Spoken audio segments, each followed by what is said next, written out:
جب کوئی قربانی کی جائے تو قربانی کے پاس کھڑے ہوا کرو، چونکہ قربانی کا خون زمین پہ گرنے سے پہلے اللہ پچھلے گناہوں کو معاف فرما دیتا ہے۔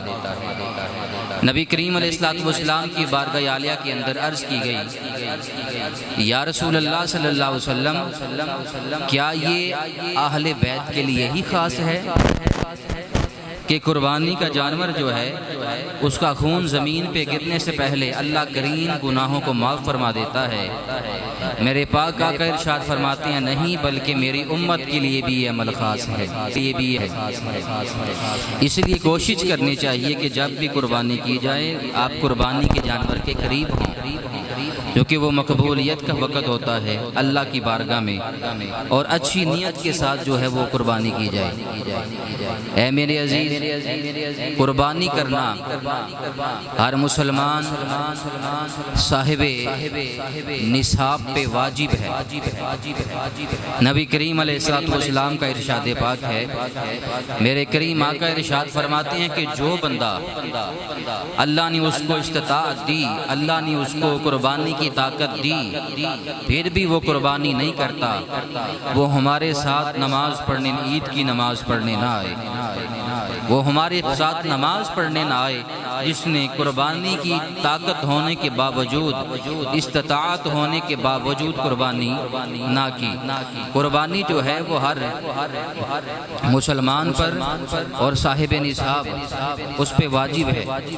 اب صاحب نصاب کسے کہتے ہیں؟ آپ کی توجہ ہے نا؟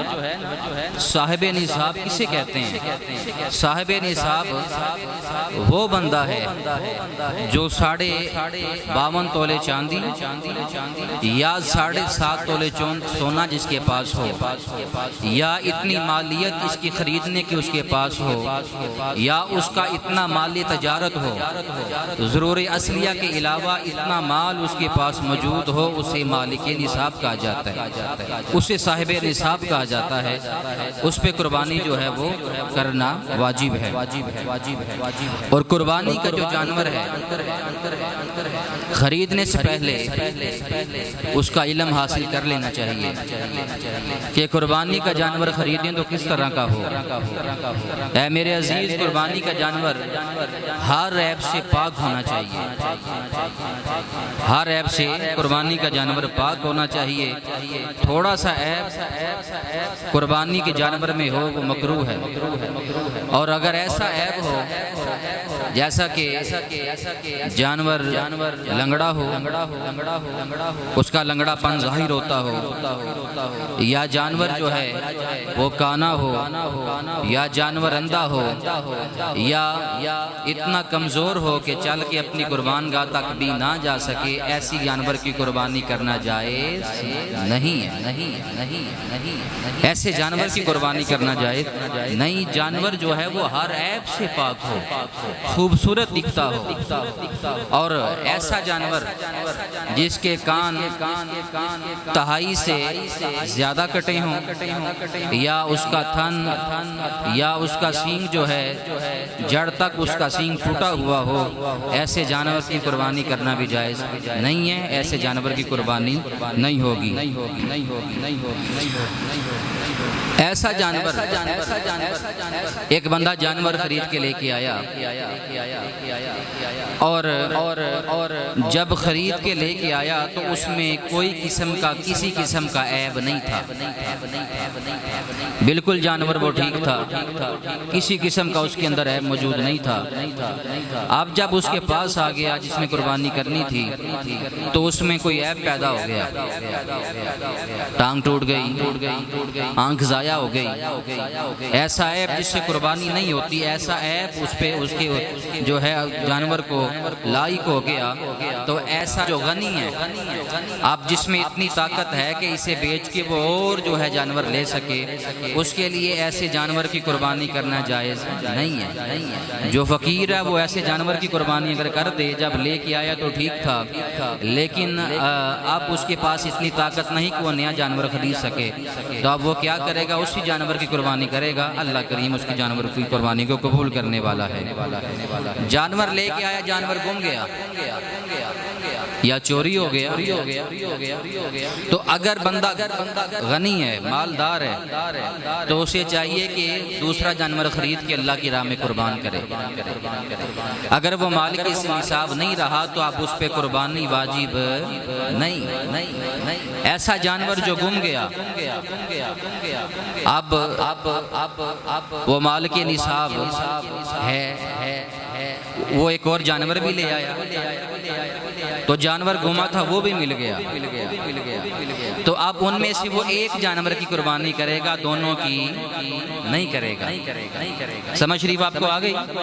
میں نے کیا مسئلہ بتایا کہ جانور گم گیا، اب صاحب نصاب تھا، مالک نصاب تھا وہ، اب وہ جانور بھی لے آیا قربان کرنے کے لیے، اب جو اس کا جانور گم چکا تھا وہ بھی مل گیا، اب دونوں کو ذبح نہیں کرے گا، قربانی چونکہ اس پہ ایک ہی واجب ہے، ایک جانور وہ ذبح کرے گا، اگر دوسرا جانور وہ بیچنا چاہے تو اسے بیچ سکتا ہے۔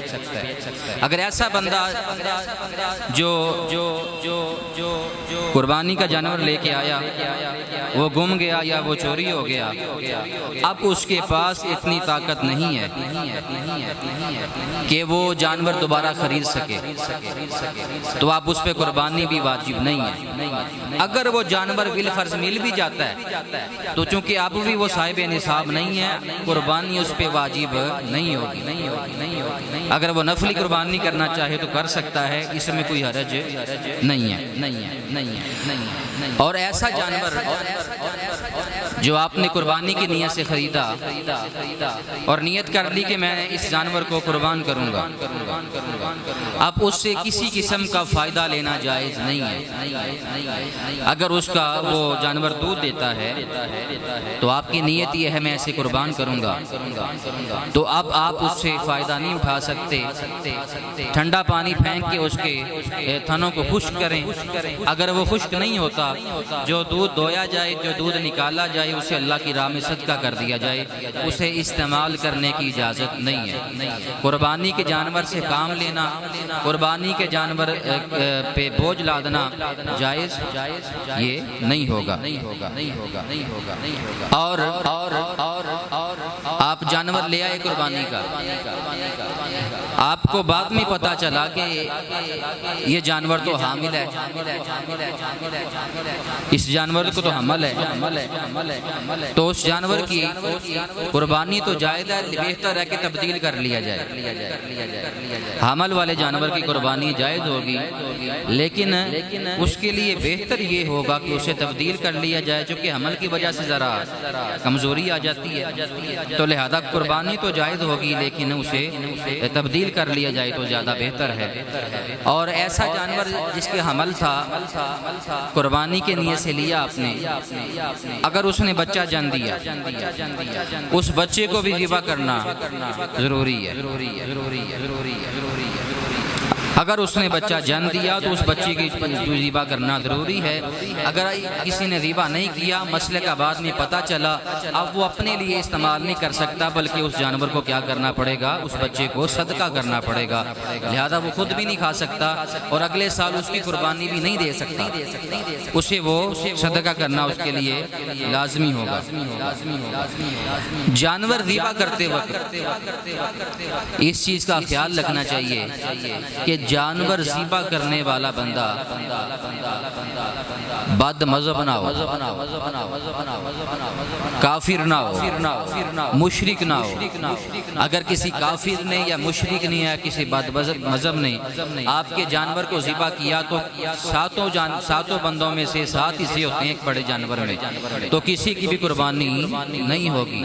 ذبح کرنے والا بندہ ایماندار ہونا چاہیے اور بد مذہب بھی نہیں ہونا چاہیے، لہذا ایسے اس چیز کا بالکل خیال رکھا جائے۔ آپ جو ہے ایک بڑے جانور کے اندر، اونٹ کے اندر، گائے کے اندر، بھینس ہو گیا یا بھینسا ہو گیا، 7 حصے ڈالے جاتے ہیں، اس چیز کا بھی خیال رکھا جائے کہ جو 7 حصے ہیں اگر ان میں سے ایک بندے کی نیت یہ ہے کہ قربانی کی نہیں بلکہ گوشت کی نیت ہے تو پھر کسی کی بھی قربانی نہیں ہوگی۔ اگر ایک بندہ ایسا ہے جو بد عقیدہ ہے، بد مذہب ہے، اس کا عقیدہ رسول اللہ کے متعلق ٹھیک نہیں، نبی کریم علیہ السلام کے متعلق یہ کہتا پھرتا ہے حضور کو دیوار کے پیچھے کا علم کوئی نہیں ہے، حضور کو تو ہم جیسے بشر ہیں، وہ تو معاذ اللہ مر کی مٹی ہو گئے، حضرت ابو بکر صدیق کی افضلیت کا انکار کرتا ہے، اور حضرت عمر، حضرت عثمان مولا مرتضیٰ، صحابہ اور اہل بیت میں ان کی توہین کرتا ہے، یا امت کے اولیاء اللہ کو وہ برا بھلا کہتا ہے۔ اگر ایسا بندہ ان 7 حصوں میں آ گیا پھر بھی کسی کی قربانی نہیں ہوگی۔ بالفرض اگر بندہ بد مذہب بھی نہیں ہے، صحیح العقیدہ اہل سنت ہے، لیکن اس کی کمائی ٹھیک نہیں ہے، کیونکہ محلے میں مل کی قربانی کی جاتی ہے نا، کوئی بندہ باہر سے تو نہیں آ جاتا، تو اس کی جو ہے کمائی بھی ٹھیک نہیں ہے، وہ رشوت ہے لیتا ہے، یا وہ سود کا اس کا کاروبار ہے، یا کوئی حرام ذریعہ ہے اس کے کاروبار کا، تو ایسا جو بندہ ہے وہ حصے دار قربانی میں بن جائے تو پھر بھائی 7 کی قربانی نہیں ہوگی۔ اب 7 حصوں میں آپ کو سمجھ آ رہی ہے؟ سبحان اللہ فرما لیں ایک دفعہ۔ اب 7 حصوں میں اگر کوئی بندہ یہ چاہتا ہے کہ میں اپنے بچوں کا عقیقہ کروں تو قربانی کے جانور میں عقیقہ رکھنا بھی بچوں کے لیے، اپنے بچوں کا جو عقیقہ کرنا چاہتا ہے وہ بھی جائز ہے، عقیقہ جو ہے وہ اس کا حصہ بھی رکھ سکتا ہے۔ میرے عزیز نبی کریم علیہ السلام کی حدیث پاک سے ثابت ہے کہ آپ نے 7 چیزیں کھانے سے منع فرمائے۔ کتنی چیزیں؟ کس میں؟ بولیے قربانی کے جانور میں نبی کریم صلی اللہ علیہ وسلم نے 7 چیزیں کھانے سے آپ نے منع فرمایا ہے۔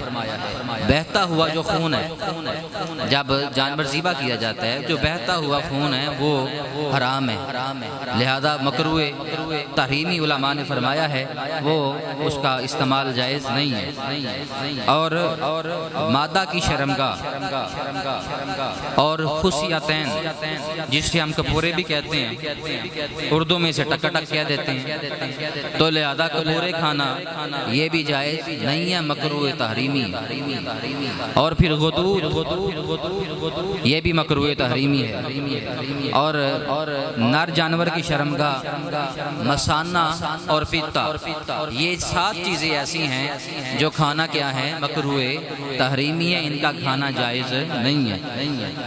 اب ایسا جو بندہ جسے قربانی کے مسائل جس نے پوچھنا ہو یا جو میں نے مسئلہ بیان کیے سمجھ نہ آتی ہو سوال کر سکتا ہے۔